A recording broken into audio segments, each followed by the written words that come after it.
کہ رمضان کے مہینے میں مائک کے ذریعے مسجد سے سحری کے لیے اٹھانا جائز ہے کہ ناجائز؟ رب الغفار صاحب نہ جائز کہہ پائے نہ ناجائز کہہ پائے اور کہا کہ اچھا نہیں لگتا۔ میرے بھائیوں، ایسا طریقہ سراسر غلط اور ناجائز ہے۔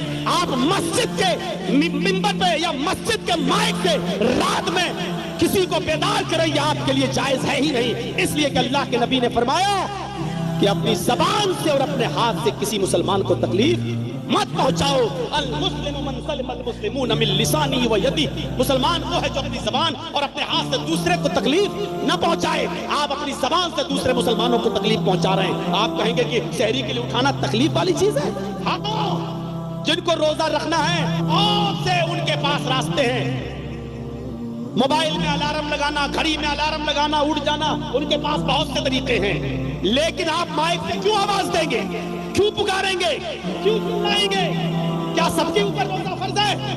ایک بوڑھا باپ جس کو روزہ ڈاکٹر نے منع کر دیا، پوری زندگی اب وہ روزہ نہیں رکھ سکتا جب تک وہ زندہ ہے، اس کے اوپر روزہ ہے ہی نہیں، وہ فدیہ دے گا بیچارہ۔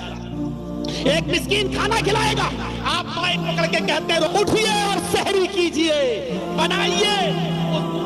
کھل رہی ہے، وہ نیند کی گولی کھا کر سویا ہوا ہے، ڈاکٹر نے اس کو نیند کی گولی دی ہے، وہ ٹپران 10 mg 5 mg کی کھا کے سویا اور آپ کی مائک کی آواز سن کر وہ اٹھ گیا، اس کے اوپر روزہ فرض نہیں ہے، وہ فدیہ دے گا۔ آپ نے اس کی نیند میں ڈسٹرب کر دیا۔ آپ کون ہوتے ہیں اس کی نیند میں خلل کرنے والے؟